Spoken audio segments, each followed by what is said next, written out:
Welcome back to Above the Break, a basketball show on the Boston Institute Network. I'm your boy Han Rungte with my co-host Bobby Stanley on a one-game slate. The NBA Cup crowns a champion tonight. If you're watching on YouTube, it's probably happened already.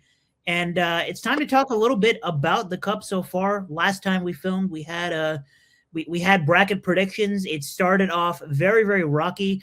It started off with Heat Magic, and Bobby and I were talking. I don't know how much of it was on the show or before it, but that line was the weirdest, and it was probably the weirdest game of the Cup knockout round because the Heat shot 24% from three. The Magic shot 56% from three. It was still a clutch game because I think the Heat played a better brand of basketball that game. Norm Powell and Tyler Hero combined 3 air balls on wide open threes, which kind of was the dagger. And I stand by the fact that the Heat were the right bet at Pick'em. But maybe I shouldn't have made it one of my biggest bets this season. First time betting on the Heat this season and losing. So a weird start, but hey, Bobby, your Knicks are in the championship tonight, and my San Antonio Spurs are in the championship tonight. It did work out perfect that we got one of each, at least from one of our brackets. And real quick, just a recap of the Miami Heat Orlando game from a non-Miami fan. Desmond Bane went apeshit. He had 37 points. You buried the lead a little bit. Anthony Black showed up. Paolo Banchero, I thought, played well. Like it was a good game. And I think we even talked about it in that preview. I was like, someone's going to have to go off. They can win the game, but they're going to need 40 out of Desmond Bane. Well, he had 37, and they ended up getting it done. So I'm loving the Cup. I said it before. This is the first year that I think all the teams are buying in. I feel the hype around it. I get excited over it now. So it took 3 years, and it's a part of me looking forward to a sporting event now. It took a while. My only knock, and I'll say this, does it have to be in Vegas? And I know it's supposed to be a neutral site, and I know they have to shuffle people from the 4:30 game out, the 7:30 game in, because they're selling separate tickets. It's not like March Madness where you get a pass all day. I understand that. But when I'm starting to get hyped for a championship game and these guys are on the sidelines talking it up and the stadium's empty, I get a little bit less hype. So either figure that out, or maybe we move it somewhere else. But I get why it's Vegas. I just don't like the aesthetic of it. Other than that, I'm excited. It's Knicks and Spurs. I know we thought it was going to be the 2 favorites, or at least I thought it was going to be the 2 favorites, the Thunder and the Knicks. But this is a great matchup because Wemby's in it, and we saw what he meant to that first game. And I messaged you at halftime of that game, and I said, Wemby makes this a game.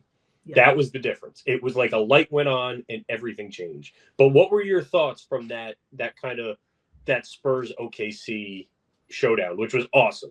I mean, I got to take full responsibility. Like when I bet on sides in the NBA, and if you're in our Discord, wap.com/Bold-Institute, if you're in our Discord, you see all my bets, you see my process with how I bet on sides all season long. It takes a lot for me to make, a side, a straight bet, and one of my bigger bets. And the Heat were a bigger bet again. Like I have no regrets on it, but overall, like I've been profitable over the course of the season because I'm very disciplined. Like when you bet on anything, you got to be disciplined in how you, in how you manage your bankroll.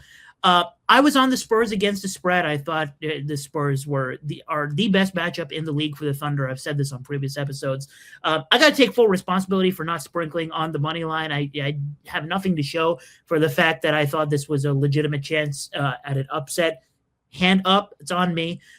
Realistically, though, I mean, the Spurs didn't even get like the outlier sort of offensive performance that people would imagine you need to beat the Thunder, right? And we talk about like the Magic having like that outlier shooting performance. Desmond Bane having a great game is maybe not as much of an outlier. What was an outlier in that game was the team as a whole generated fewer open and wide open threes than the Heat in that game. And they shot over 50% on those looks, while the Heat shot 12% on their open threes, right? So when you envision like the Spurs facing the Thunder, you're like, okay, how do you beat one of the best teams of our generation? You probably need at the very minimum some outlier shooting. They didn't even get that. They got about average what they get from most of their guys. Harrison Barnes, actually one of their starters, had an awful game, and Devin Vassell stepped up. So as a team, They didn't shoot the ball lights out at all. They didn't generate an exorbitant amount of turnovers. But like you said, like Wemby won the battle on both sides of the ball. I thought defensively it was such a fun watch from the Spurs. There were plays where Wemby was out of position because the Thunder got a couple of offensive rebounds, and the communication with him, Stephon Castle, and some of the weaker defenders like Fox and Vassell was just incredible to watch, because there were times that he was telling Fox to go switch on to Chet guard the perimeter so that Wemby can be the low man and protect the paint. And there are vulnerabilities with that, and I think the Knicks are one of the teams that actually can expose some of those vulnerabilities, and we'll talk more about the matchup tonight. But at the same time, like, it was just such a great chess match to watch, seeing Wemby captain that defense, and the fact that, I made a thread about plus minus not being great, but the fact that this man can have a plus however much it was in his first 7 minutes, which he only played 7 minutes in the first half. It's everything that we want to see out of Wemby. And then in the second half, we saw some of the weaknesses, which was him turning the ball over when he faces physicality, et cetera, et cetera. And then it closes with him hitting shots over an undersized Alex Caruso, who Alex Caruso probably one of the best defenders in the league at guarding guys much bigger than him. Yeah.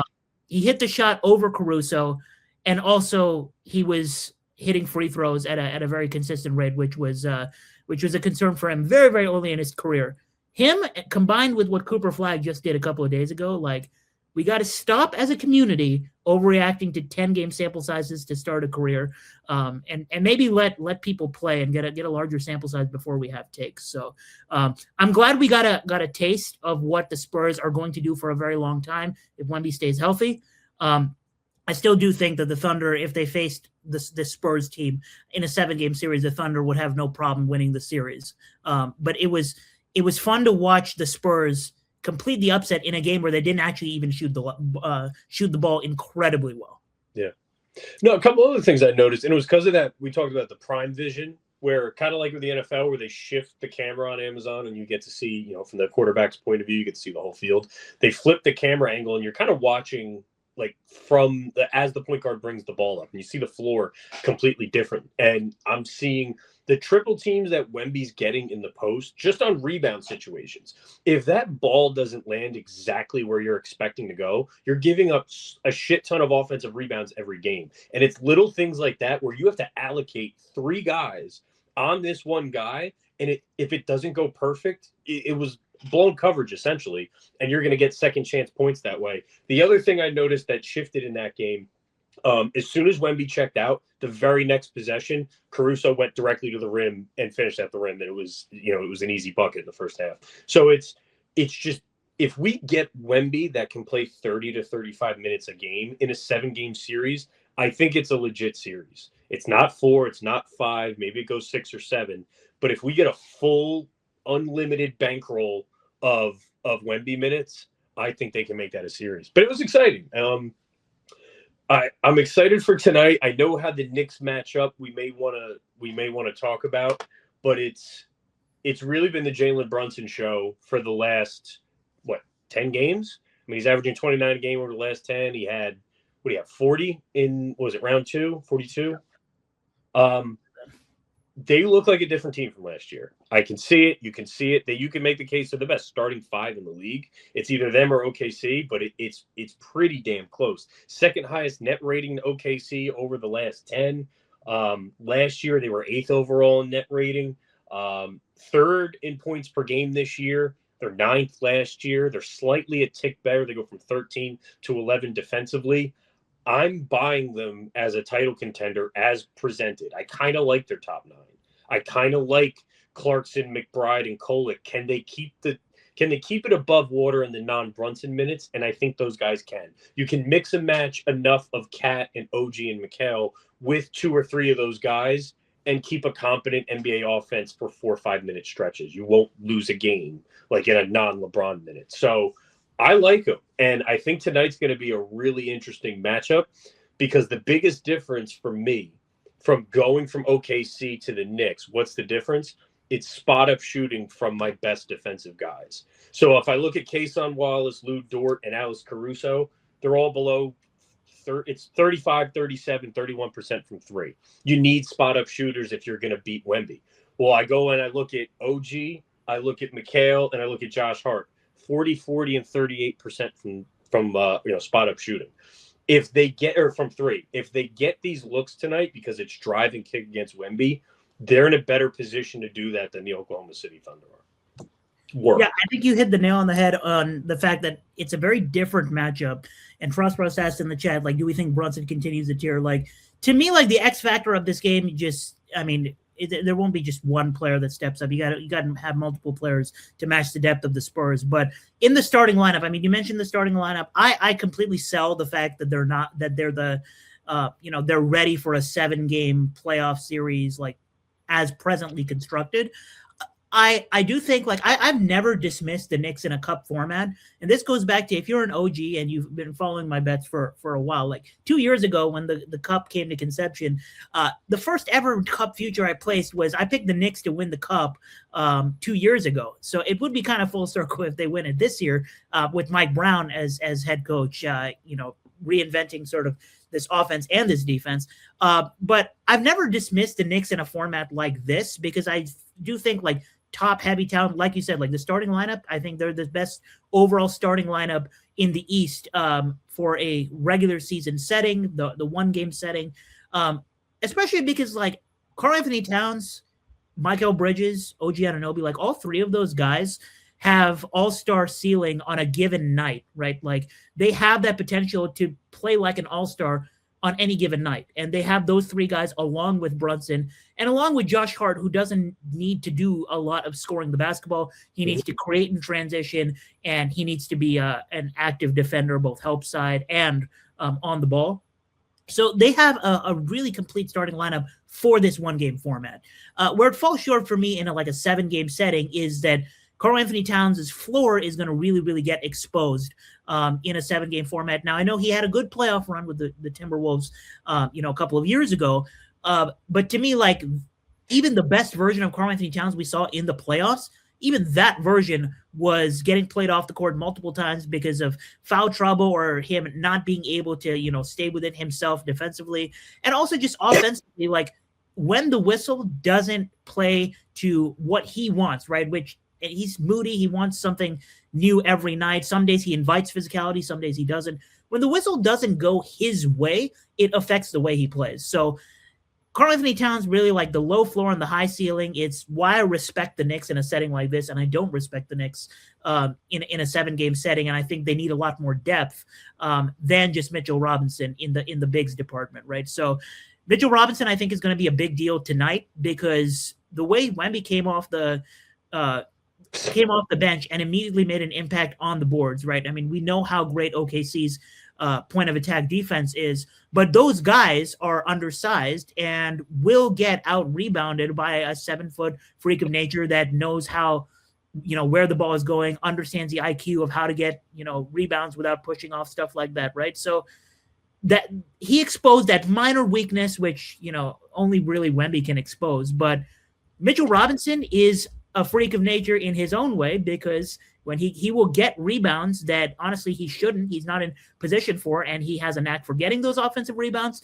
And I don't always agree with the Van Gundy family, but I will agree that he needs to be fouled immediately when that happens. So I think he's going to be a big deal, and to see how the Spurs approach boxing him out and how often they foul him will really dictate the flow of Karl-Anthony Towns minutes. So I think Karl-Anthony Towns has a great ceiling tonight. There's a DraftKings boost on who scores more between Wemby and Karl-Anthony Towns. I think the value lies in Towns here.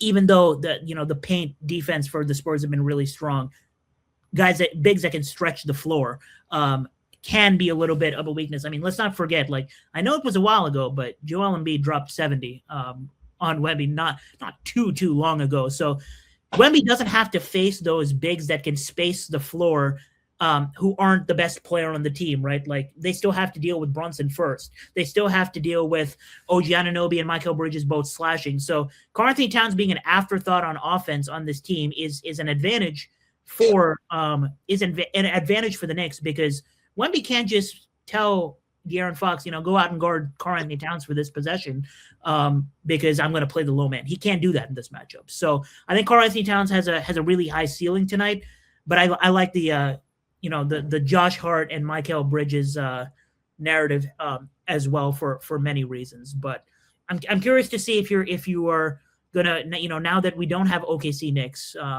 I lean, even though it hurts to say because I love the Spurs team so much, I lean the Knicks to win tonight. I'm curious if you're gonna switch your prediction to the Knicks now that it's not OKC, or you're gonna stick with the West. No, I'm going to stick with the Knicks. I do think the Knicks win tonight, and I don't think it's going to come closer on the back of the cat than it is Brunson. They do a really good job in San Antonio defending the pick and roll, man. It's not just Wemby. Big bodyguards like Castle. If they got another, they got Dylan Harper they can throw out there. So I think it's going to be a tough night for Brunson, but I actually like the pieces around them to step up. I like Mikal, OG to each be. I mean, they're 16-point per game guys over the last 10. I can see them both getting 14 and above as spot-up shooters tonight. And then Cat's going to really make the difference. I do kind of like Luke Kornet tonight. I know by the time someone sees this, it's not going to register, but anyone on the live stream, you'll catch it. I do think Luke Kornet gives us a really solid 24-25 minutes tonight to spell Wemby. They're still going to break it up for him. That's my guess. They're going to get him more that they can play him in late in the game, get him more they can play him in the second quarter. I like the strategy. I think it's smart not starting him and having him come off the bench, and it pays dividends to have him there in the fourth. I think it's going to be a good game, but I am staying with the Knicks. I think they get this one, and then they put the league on notice, which at least it looks like OKC can be taken down. It looks like a healthy Spurs team is now a contender. And now if the Knicks take them down, instead of it being OKC and the rest of the world, maybe we actually have some parity this year that we didn't think we had. So I'm pushing for the Knicks just for that reason, that now we have something to talk about, through April and not OKC getting the NBA, 74 wins. Not to mention, I know there is, I'm an analytical guy, and there's no data at hand to prove the positive correlation between shit talk and results the next day. But I am a little bit annoyed with the way the Spurs players are aura farming with their quotes after beating the Thunder. I mean, I'd be hyped too if I took down the 24-1 Thunder. Yeah. But also, like, let's PR train Wemby a little bit to not drop quotes like the Knicks don't play as sophisticated of a brand of basketball as the Miami Heat. And I'll talk more about that quote later on in the show. But the aura farming is getting a little out of hand. And he kind of put down Chet. I saw that. But I like that. Like, I like that he's got some pissed off. Like, I like it. He's one of the younger guys in the league, and he has a very different mentality. Ant has that same mentality. Some of the younger guys don't. It'd be cool to see if Cooper Flag gets that. But come in a little pissed off, man. Have an enemy. Have someone thinking they're trying to take your spot. I like seeing that. So I know it's maybe not the topics you would pick, but I like that he's aggressive and confident in his words. Dude, you know who else is a very confident person but doesn't talk as much shit and gets the job done with as much ethicality as you could ask for, but he doesn't get that much credit for it? Nikola Jokic? Shai Gilgeous-Alexander, dude. All right. Dude, Bobby, what year were you born? I'm just curious. Go ahead. No, I was just asking, what year were you born? I'm just curious. 89. Okay. So for context for our viewers, I'm born in 1999, right? So there's a lot of important basketball that happened before I was conceived, let alone conscious enough to watch basketball, right? I missed a lot of important context, but what I don't do is I don't talk about things that I didn't do my research on. And I want to give a shout out to our editor, Andy Brown. When I debated Skip Bayless, I mentioned that Michael Jordan, his claim that Michael Jordan never flopped and Michael Jordan was, more physical than everybody else. Like I outright said it's, kind of spur of the moment, no pun intended, but spur of the moment. I kind of said that Michael Jordan was soft and he was dominated by any level of physicality just because of every time he faced the Pistons. I've done my research. I watched as much film as is available to me. And I did that research, and Skip Bayless was utterly stunned and at a loss for words. And then Andy, our editor, put in clips of exactly what I was talking about when I did the recap of the video. So I want to say that, like, just because I don't agree with your takes on Shea, that doesn't mean I don't. It doesn't mean I don't respect the amount of basketball you watch. But I'm curious, since you always like to bring it up on our shows but not go into it, what part of Shea Gilgeous-Alexander's game do you not like? I don't like foul baiting. I don't like the unnatural movements. I don't think his motivation is to score. I think his motivation is to draw a foul, and then a result of that would be to score. You saw it with the Dylan Harper foul the other night in the NBA Cup. He landed unnaturally. I feel like you're cheating the game. You're doing everything legally. Yeah, he's not doing anything illegal. I actually blame the NBA for how they're not officiating it and should be fining it. But if your motivation or your goal is to not try to score, it is something else, and by a workaround you end up scoring, I just don't agree with that. And the context of this conversation came against Nikola Jokic, who flops. I'm not saying he doesn't flop, and we can go into that. But I said the best player in a series, I think that's how it started, the best player in a series between the Thunder and Denver would be Nikola Jokic. You thought it was SGA, and here we are. But no, it's not a style of game. You know, you can wear jeans, I can wear jeans. We like different styles of jeans. That's not a style of basketball I would subscribe to. And my claim is that you claiming that certain jeans, you know, you claim, like, if I was wearing polka dot jeans, right, most of my friends are going to make fun of me for it. Yeah, because I can't pull it off. It's not a style that anyone needs to see. Like, no one wants to see me wear polka dot jeans. It doesn't really work for many, you know, when I wear jeans, generally for a semi-formal event, that's not the place to wear polka dot jeans. It's just kind of disrespectful to the code of conduct, or not code of conduct, like dress code to wear polka dot jeans, right? But I think the claim that those polka dot jeans are like break some sort of law is where we disagree. I certainly agree with you that the officiating in the NBA is not only imperfect, but there are obvious ways we can improve it, that the league doesn't take initiative of, right? And I think this is the case for almost every American sports league. But officiating is not perfect, and there are some refs that are way better than others. And also, like, there are obvious, you know, moments that I can think of just off the top of my head where poor officiating cost a team a playoff series, right? And I'm not going to argue with you that, you know, I'm on the ref side, and I'm not going to act like that officiating cannot improve.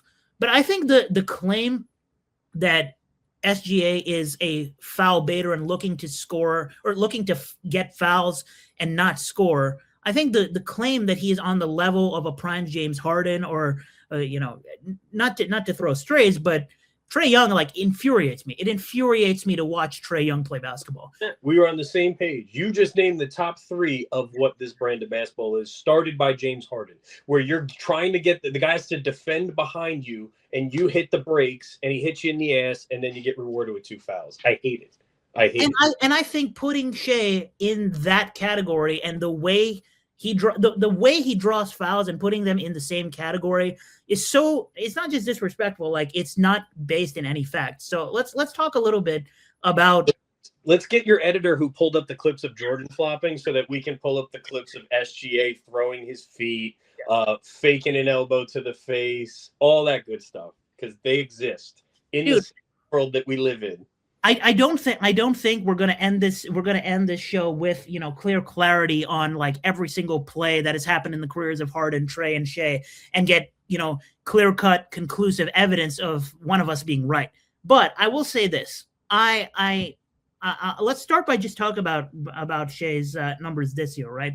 Because you sent me a clip on Instagram of the Dylan Harper call, and I feel like this culture of, like, seeing one clip and basing a take of a player off that one clip is so flawed, just because I could send you clips of almost every single player in the league getting the benefit of a really, really bad call. I think the Harper call was a bad one. LeBron the other night against Phoenix. Perfect one. Do you think, I'll ask you this, do you think Deni Avdija is a foul baiter? Somewhat. Do you think? I mean, you know, the Lakers have two players that have drawn allegations this year, and I mean, not even counting LeBron. Do you think Luka and Austin Reeves are looking to draw fouls and not score most of the time? Luka, yes. Austin Reeves, I don't know. I'll give you Luka, yeah, who also leads the league in scoring. Yeah. So here's the thing. Denny Avdia leads the league in free throw attempts per game, not Shai Gilgeous-Alexander. Shai this year averaging overall 32.4 points per game on 14.3 2-point attempts per game, right? So these are non-free throws. These are not, field goals. He's shooting 60% from two. He no longer has it's actually insane looking at the stats. He no longer has any weaknesses because he's shooting 44% from three. If you take away his 8.6 free throws made per game, then he's still averaging over 25 points per game. Or he's averaging 24 points per game. Excuse me. Shai Gilgeous-Alexander is on track to having the most efficient guard season on only field goal attempts, so not counting the free throws. He's having arguably the most efficient guard season ever. This includes any version of Michael Jordan we've seen. This includes early NBA where honestly, like, defense wasn't even a thing. I mean, I've seen clips of 1950s basketball, and there's better defense at 9 p.m. on Friday night at an MIT gym. Shai is on track for the most efficient guard season ever, not counting the free throws. If you pulled up, I will say, if you pulled up every clip of every player's foul calls, it wouldn't be fair to say that Shai gets more calls that are incorrect than the average guard. Second, I would say that any clips that you see on Twitter, which is, like the evidence, like this is so unethical, like Shai got this call. Have you ever seen a clip of a non-call being posted and being like, this is so unethical, or like, unless it's the last 2 minutes of a game and it was a one-score game, you don't ever see those clips. I mean, I saw with my two eyes Lou Dort getting smacked in the face by Anthony Edwards last season, and there was not even a foul call, let alone like a review for a flagrant. I saw Shai Gilgeous-Alexander get his arm smacked on a potential game-winning three against Dallas a couple of years ago. No call.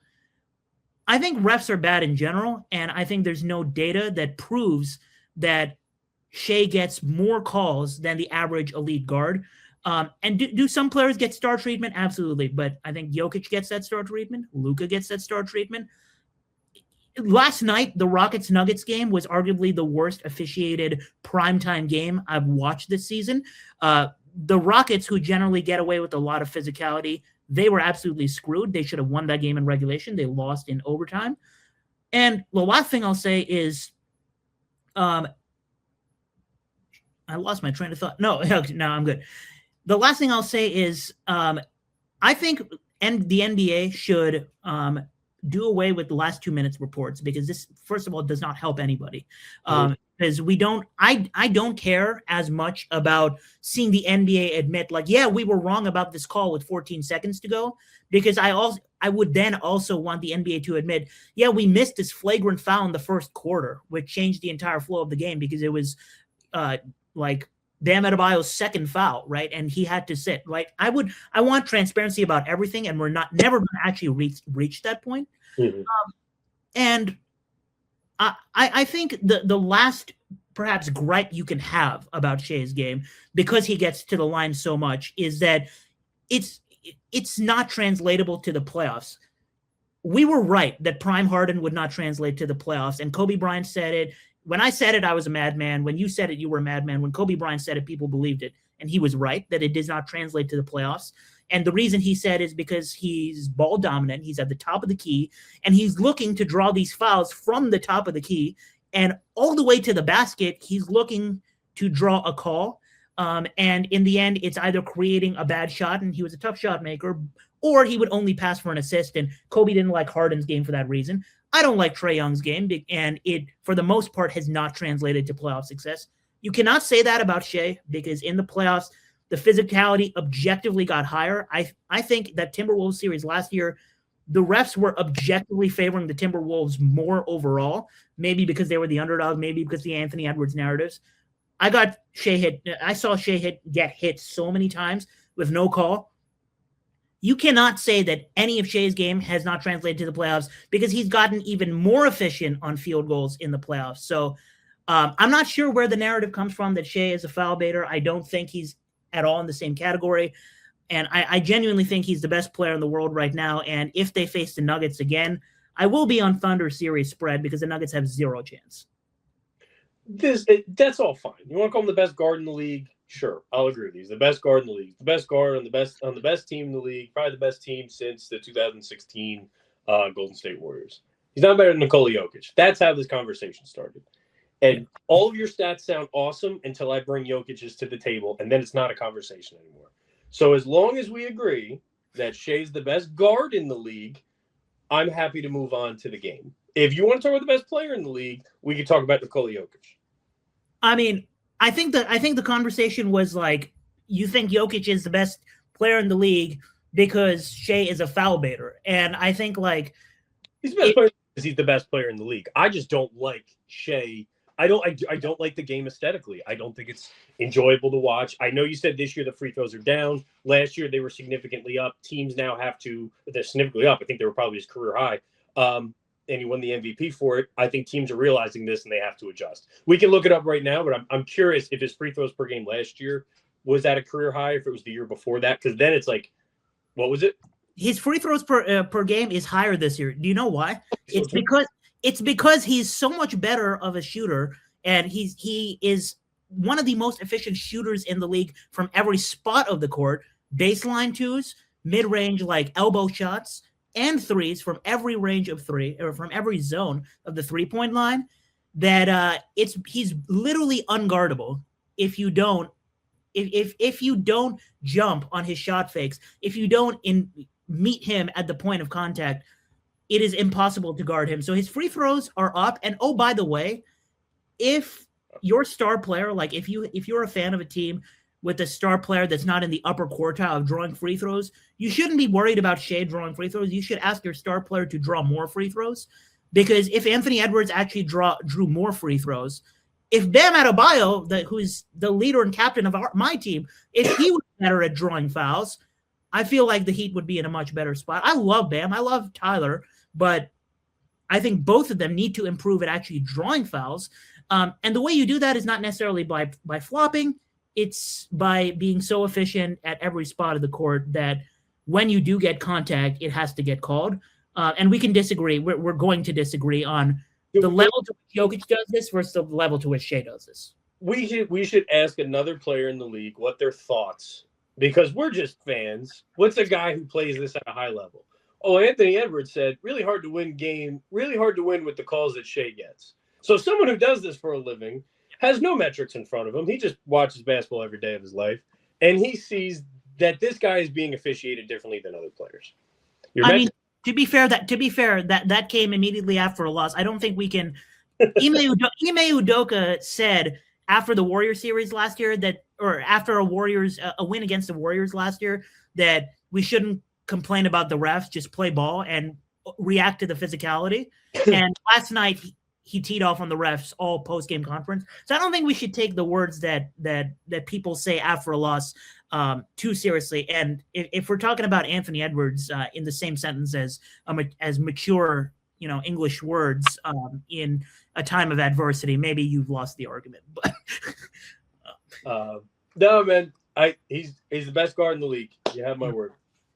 I hope the Thunder face the Nuggets, not just because it'll be so much easier for the Thunder to get to the finals, but because we want some good basketball, and I hope Jokic and Shea both put up numbers that are so historic that Skip Bayless comes crying to Papa and apologizes for what he said about the previous era. So we can shake hands on that.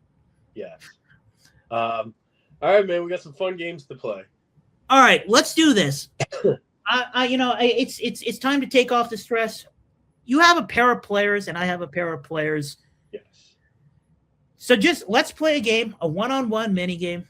You have two players, I have two players. Let's try to guess each other's players, and on each turn, I can ask you questions that are either yes or no, about one or both of your players, and you have 2 players prepared, and you can start questioning me, and since I get second turn, I get rebuttal. I can start questioning you. Okay. Are they in the Eastern Conference? One of my players is in the Eastern Conference. Jesus, you fucking split them up.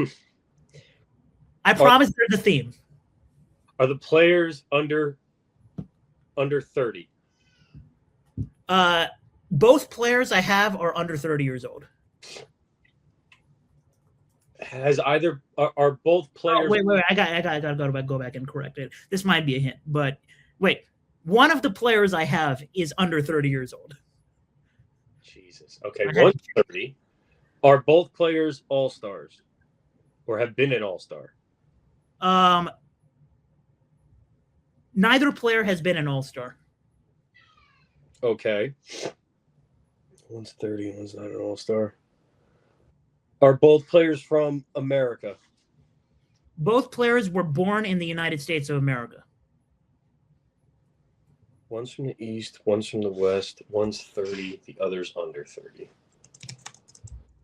And they're both from America.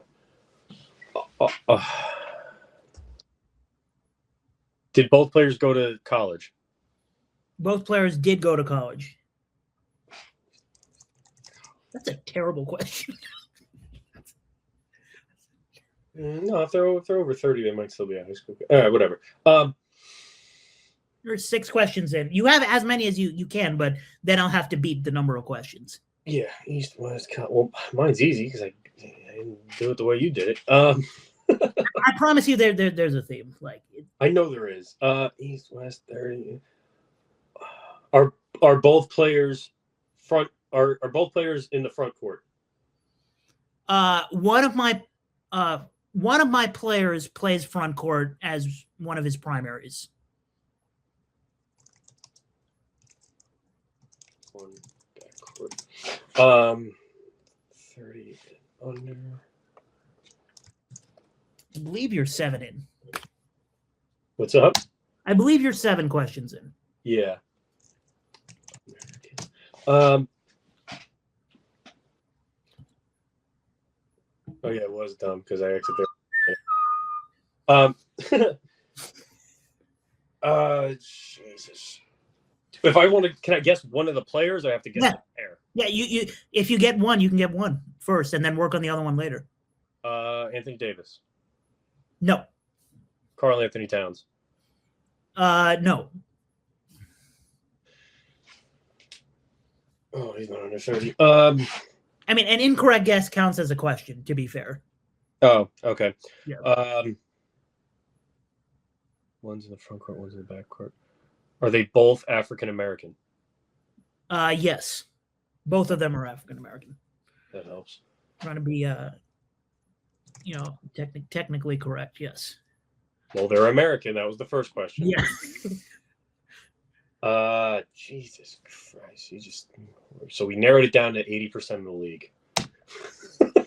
I mean, you have rough positional groups for them. Yeah, and they've never made an all-star. Is one Jalen Johnson? Neither player is Jalen Johnson.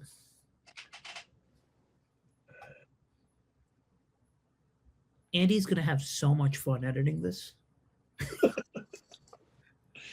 Oh God. Is one a rookie? Neither of them is a rookie.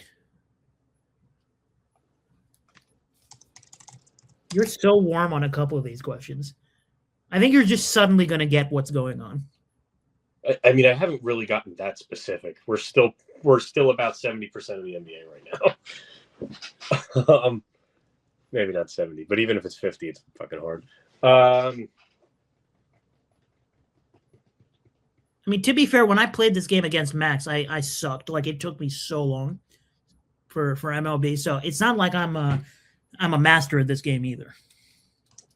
Is one of them on the Chicago Bulls? Neither of them are on the Chicago Bulls. I'm trying to name relevant players, not Chicago Bulls. trying to keep it, theme friendly. Is one of them on the Cleveland Cavaliers? Neither of them is on the Cleveland Cavaliers. I still got one in the East. I figure if I can get one of the guys, I'll get the other guy. Because you'll know exactly what's going on once you get. So you got to make it about one. Is one on the Orlando Magic? Neither of them are on the Orlando Magic. Are any of them on the New York Knicks? One of them is on the New York Knicks. Okay. Is one of them Mikal Bridges? Neither of the players is Mikal Bridges. Is one of them Josh Hart? One of the players is Josh Hart. There you go. All right. Is the other player Harrison Barnes? No, the other player not Harrison Barnes. Is the other player on the San Antonio Spurs? Yes. Is the other player under 30? He went to college. He's not a rookie. Is it Fox is over 30? Is it Stephon Castle? There you go. Josh Hart and Stephon Castle. A transition into two players I love for tonight's game, Josh Hart and Stephon Castle. Early preview for what we'll do after the stream, which is we're going to bet on this game. So it took you 20 questions, which is not bad, actually, to get two players. You eventually got there. So I have 19 questions, I guess, to guess your player. Are either of your players in the Eastern Conference? No. Ooh, that's great. Are wait, you said Western? Sorry, what? You said are either player in the Western? I said is either player in the Eastern Conference? No. So both are in the West. Okay, great. Are either of your players on a California team currently? Yes. Are either of your players on a Los Angeles team? No. Ooh. Got to be methodical about this. Are either of your players on the Sacramento Kings? Yes. Now I can ask, are both of your players on the Sacramento Kings? Yes. Why did that take you so long to figure out? Is that a hint? Are either of your players guards? One is. Okay. Are either of your players almost always starters on the Kings? Yes. Okay. Is one of your players Zach LaVine? Yes. Okay. I've already forgot if are both of them guards? Like I can just review what I asked already. That's another question. There's one guard. Oh yeah, one guard. Fuck it. I don't need the head start. I'll count that as a question. I got to remember things. Who would you pair with Zach LaVine? Is there any reason you would pair just besides the fact that they're Kings? Why would you bring them up? Maybe you think they'll get packaged in a trade together. I'm trying to get this. I mean, I could just guess one by one. Is your other player Precious Achiuwa? No. I'm just going through bigs on the Kings. Is your other player Keegan Murray? No. Is your other player Drew Eubanks? No. Is your other player Domantas Sabonis? Yes, it is. Okay, I don't know why I thought of Domantas Sabonis fourth. Yeah, I don't know why either. I mean, you still beat me. You haven't played in a while. Forgive me. You still beat me. Both of these guys have the lowest plus minus in the NBA as a two combo pairing. I made a tweet about this. I should have known.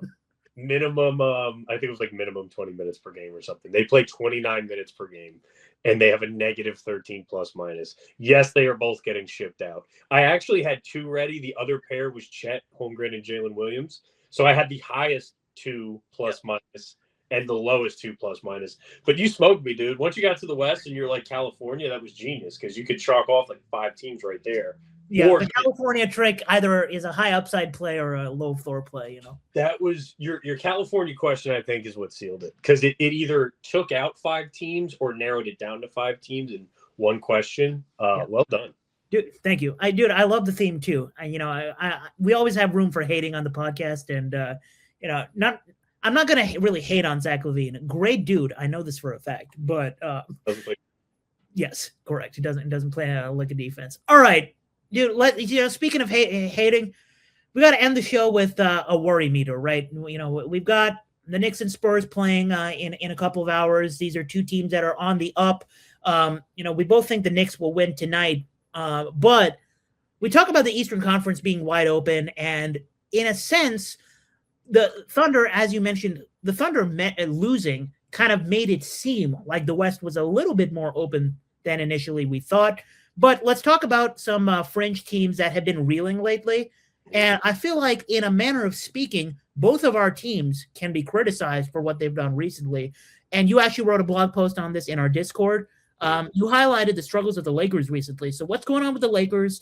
Is there any way that we could see the Lakers improve defensively this season? What's the route to it? The route's via trade. I put this all in the article. They're struggling to deal with athletic teams. We saw it with San Antonio. I think same thing with Phoenix. They had an issue with Atlanta. JJ Redick pointed all this out. If you have a big that can protect the rim and you have all these other fast guys, they're going to struggle with that. I think there's no reason why they shouldn't go out and do what they can to get a Herb Jones. It's going to require some Rui, some Connect, a future first. But if you get a Herb Jones, I think they're okay. If you get an Andrew Wiggins, I think they're okay. But if your core defensively is going to be centered around Austin Reeves, Luka, and LeBron, maybe LeBron can turn it on every other game. You're hoping he's saving this up for that 7-game series at the end of the year.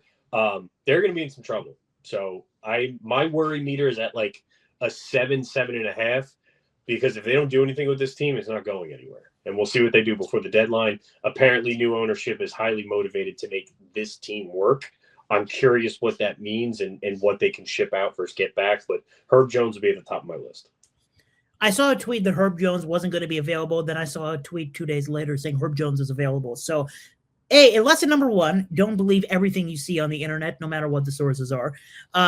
Lesson number 2, Lakers-wise, I've advertised this a lot, but I think JJ Redick is already one of the best head coaches in the NBA. And what he did kind of last season with the resources he had was even more impressive to me than what's going on this season with the hot start. The way he guarded the Nuggets, and I keep saying that I think the Nuggets last year were a little bit better than they are this year. Maybe you don't agree with that, but regardless, if you think Jokic is the best player in the world, the way he guarded the Nuggets the first time they played in Denver last season was an example of just how great JJ Redick's mind is with coming up with the defensive game plan. The fact that he's made Rui Hachimura's defensive metrics look very, very good in his tenure with the Lakers since last year is a tell into how good JJ Redick game plans are. I do think, like, once you face a team like, I picked the Spurs over the Lakers for a reason. Like, I think once you face a team that is younger, more athletic than you, is efficient in transition, like, the Lakers are going to struggle with anybody who is efficient in transition just because they have cardio problems. Like, let's not sugarcoat it. Besides just the skill issue, right? Like, Austin Reeves, Luka Doncic, 40-year-old LeBron James, like, these are not players that are going to keep up with a team full of Stephon Castles. So when they get to that tier 1 of contention and they have to play, if they have to play the Timberwolves again, like, I think the Timberwolves are significantly worse than they were last year as of now, pre-trade deadline.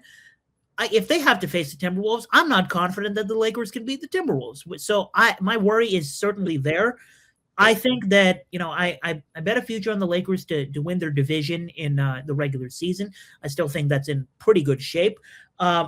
I still think the Lakers are a really good team and one of the best setup to upset a team in the playoffs because their ceiling is so high, especially in closing minutes, because they do have legitimately 3 guys that have proven that they can score against the best of the best in a physical setting, with Reeves getting better. And obviously we know what Luka and LeBron can do at their ceiling.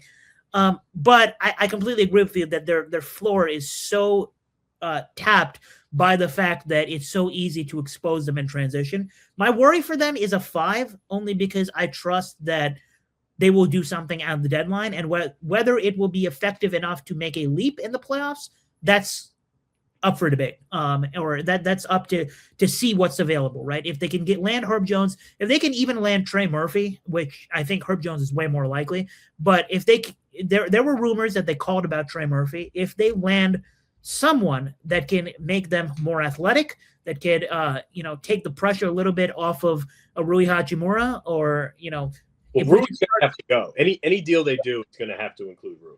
Right. So if we can get a player that's just outright better on both ends of the floor than Rui, like, I'm all for it.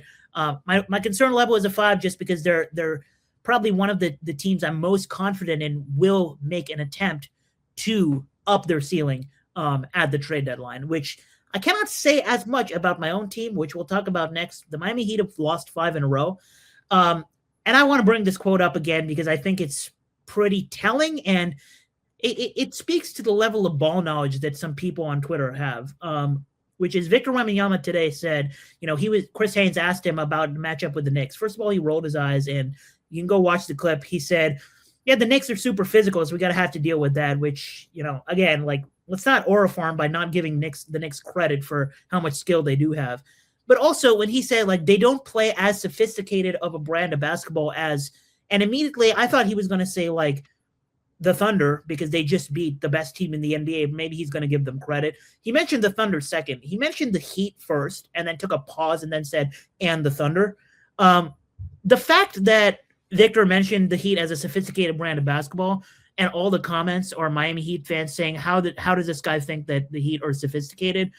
It shows that, everything that I think is right with the Heat and everything that's wrong with the Heat right now at the same time. So in their 5-game losing streak, they lost as 6-point favorites. They really shouldn't have been 6-point favorites last night against the Raptors, but their most embarrassing loss, and shout out to Bobby for the Raptors +6 call. But they really shouldn't have.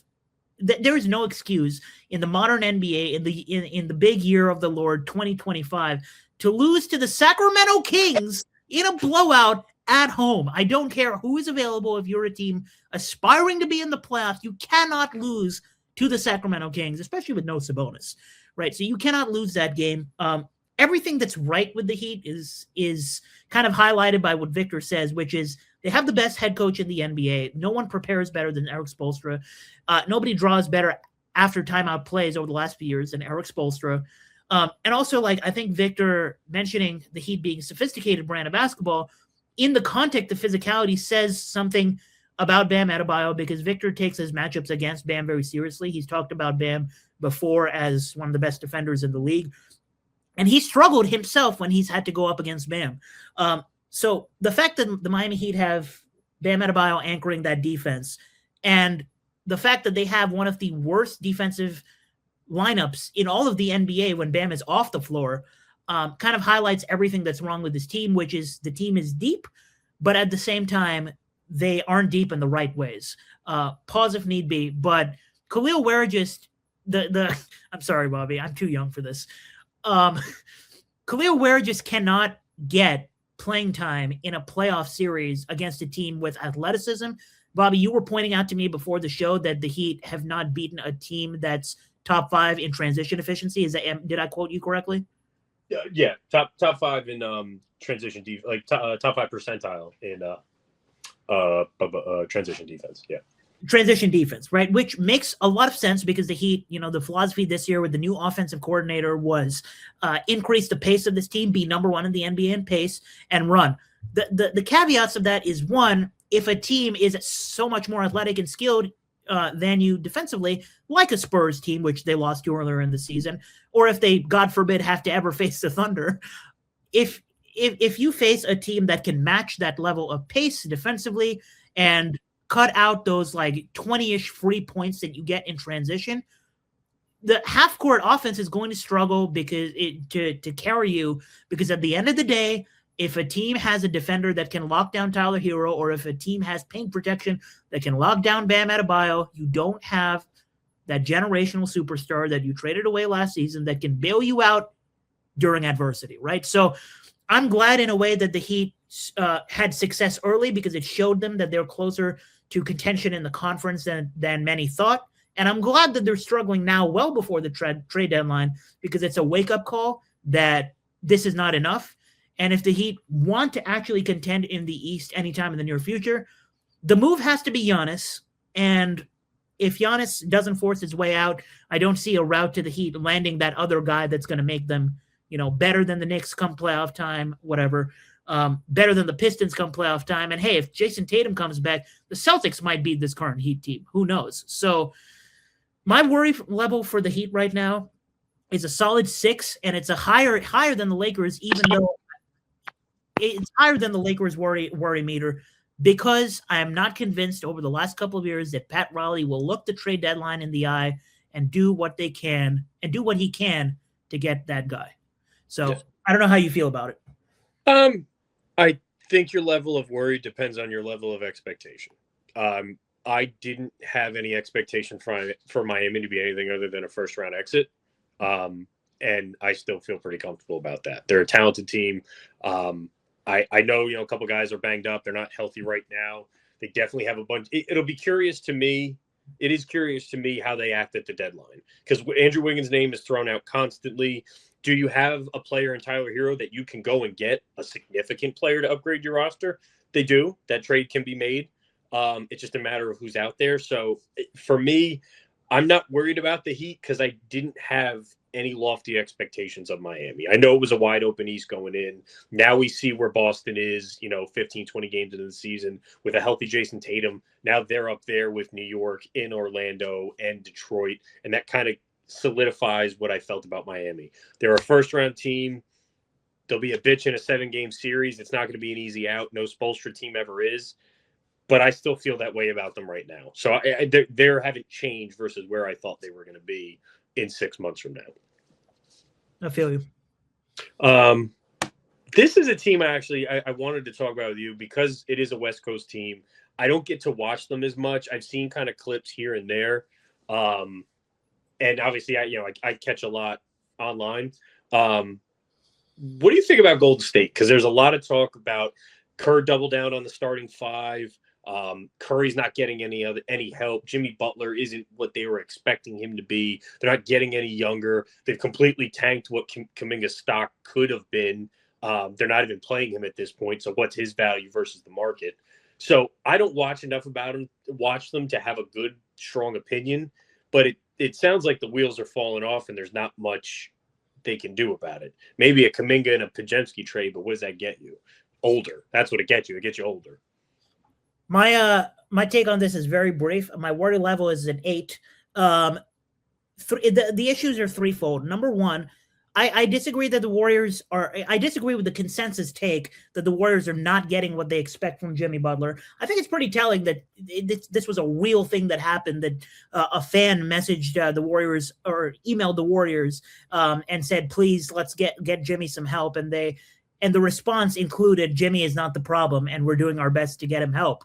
I think this is exactly what the Warriors expected from Jimmy Butler, that at age 36, with how many playoff minutes he's played over the last several years, you cannot really expect many players in the world to give you, a $60 million production every single night. One, because Jimmy Butler's never been the guy that likes to, lead the team in field goal attempts every single night. And two, because this man has generally been through so much on his body that he prefers being the guy that rises in the playoffs rather than be the guy that's an all-star and then dips in the playoffs, right? Because we make fun of the players that dip in the playoffs, but we don't give enough credit to the players that rise in the playoffs. And Jimmy is okay with being a good but not, tier 1 player in the regular season, at the exchange of him being the guy that takes over when Steph has a bad game in the playoffs. Point number 2, I've been, a believer in this for a long, long time. Steve Kerr is not really the man for the job unless you have top tier talent and you're just looking to raise the ceiling a little bit by being a good locker room guy, by being a guy that, blindly follows the analytics, listens to the players, et cetera, et cetera. He is not a floor raiser at all. So if you give him a team that's not deep, if you give him Quentin Post as your second big, And Quentin Post is arguably like one of the worst defenders in the league at the center position. If you give him Quentin Post, if you give him Brandon Pudzianski, who is not really good at any one particular thing, if you give him Jonathan Kuminga, who is a mediocre player and has attitude issues, this is going to be the product. And unless they find, an elite role player in the form of a Trey Murphy at the trade deadline, I don't see them being in the same tier as the Thunder or even the Spurs or the Rockets. So my concern level is an 8 because there is a lot that needs to go right for them to even win multiple playoff series. Maybe I phrase it wrong. Maybe the Golden State Warriors got what they expected. Maybe they said, okay, we'll get 17, 6, and 5 out of Jimmy. That's what we expect at 36 years old. What really I should have said is they expected this would make them a top team in the West, a contender in the West, and it hasn't. They're a 500 team. Yeah. And as far as the rest of the roster, this is the roster that Steve Kerr drafted and built. It's Podziemski, it's Kuminga. Pat Spencer's actually a nice find. He seems to be a good story over the next couple of days. But Kuminga didn't work out. Who was the kid that completely flopped at in the COVID draft? Like his name's Wiseman. Wiseman would shit the bed, and it's like, yeah, no, this team's not good. But Moses Moody wasn't a great pick. So this is the team that they drafted. They did not build well, and now it's like, oh, we need Jimmy to be playoff Jimmy in the regular season, or else we're a 7 seed. And it's wrong to expect that of him at 36 years old. But I'm just saying the transaction didn't go to their expectations. I would be concerned because it's like, what can you ship that gets the most out of Curry's last few years? It's Podziemski, it's Kuminga, and that's about it. Maybe some picks, and those picks would probably be pretty valuable, 3-4 years down the road when Steph's gone. But it's like, then you better be right, because now you're just old with no equity. I got none of my draft picks, and I got to squeeze the most out of Jimmy Butler and Steph Curry and Draymond for the next 2 years. I don't know what move out there exists that even makes that worthwhile, but it's just been compounding some bad decisions by Kerr and the Warriors, and you feel bad for Steph. The highlight of his career this year is his new sneaker deal that he's going to get. It's not the way he's playing. That's when we have to talk about Steph Curry. Like, dude, who's he going to sign with? It's going to be Nike. It's going to be Adidas. That looked dope the other night in the Aja Wilson ones. We're not talking about his basketball as much, and that kind of sucks because there's not that many years left of this. I think we should on the note of like window of opportunity, we should end on one more team very quickly because we both called this team the best team in the East to open the season. I still think there's a route where they are after the trade deadline, but they're not right now. The Cleveland Cavaliers they're summed up by the statement Donovan Mitchell made after their last loss, where he said, "This one's on me. If I have an off night, we lose, and I am not allowed to have an off night," which is a funny way of both taking responsibility and also letting the organization know that this bench is freaking ass, which is what it is right now. I was wrong that Lonzo Ball would make a huge impact on this team. You're not the only one. Don't beat yourself up over it. Everyone who thought Ty Jerome, Lonzo Ball, this is the right move, and it's not. It's becoming really evident.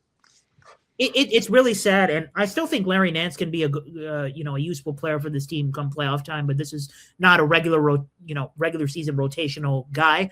The fact that Tyrese Proctor has been a bright spot for them at some points this season, Naquan Tomlin has been like a spark plug for them, and Cleveland fans want to kind of build around those as the bench centerpieces is the whole story because this bench is awful. Health issues suck. That's what happened with Lonzo Ball. He used to be a transitional god, point guard in transition. He's turning the ball over in transition. He's not shooting the ball well. He's having the worst shooting season of his basketball career. This bench is awful because they don't have enough shooters to take the workload off of Mobley and Mitchell. Darius Garland's been inconsistent, not just with availability, but when he's played, he had an 0 for 11 game from 3.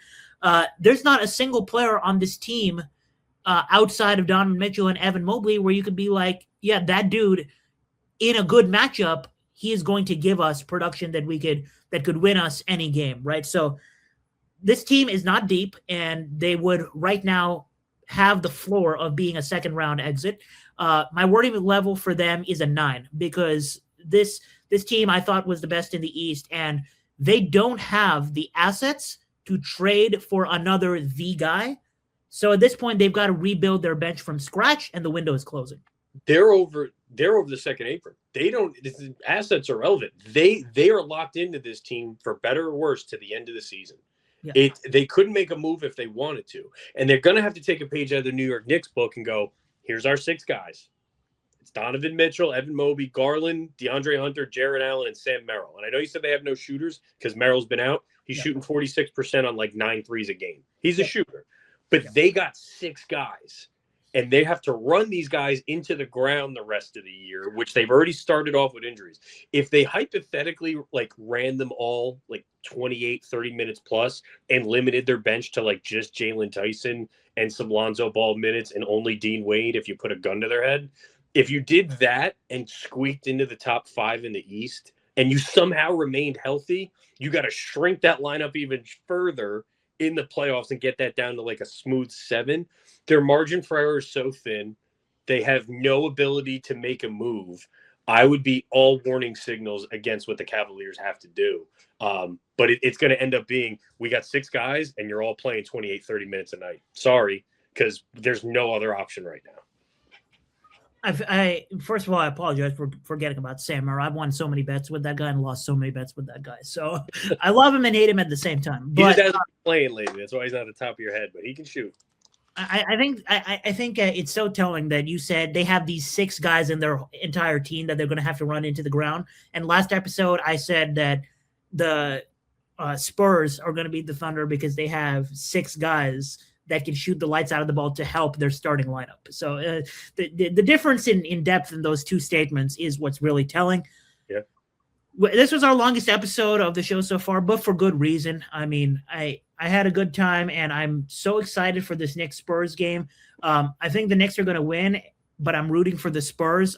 Next time we talk, we'll the cup will be way behind us, and we'll get to see what these other teams do with that little extra break. So that'll be fun to see. Hopefully, the Miami Heat would have won a basketball game by that time. I mean, they do face the Nets, so we'll see. We'll see if I show up to the show with a smile. But until then, we'll see you for episode 7 of Above the Break. Join us on Twitch every Thursday or every Tuesday, 5:30 p.m. Eastern time. I'm going to stay on stream after the show ends to talk about bets for tonight. But we'll see y'all next week.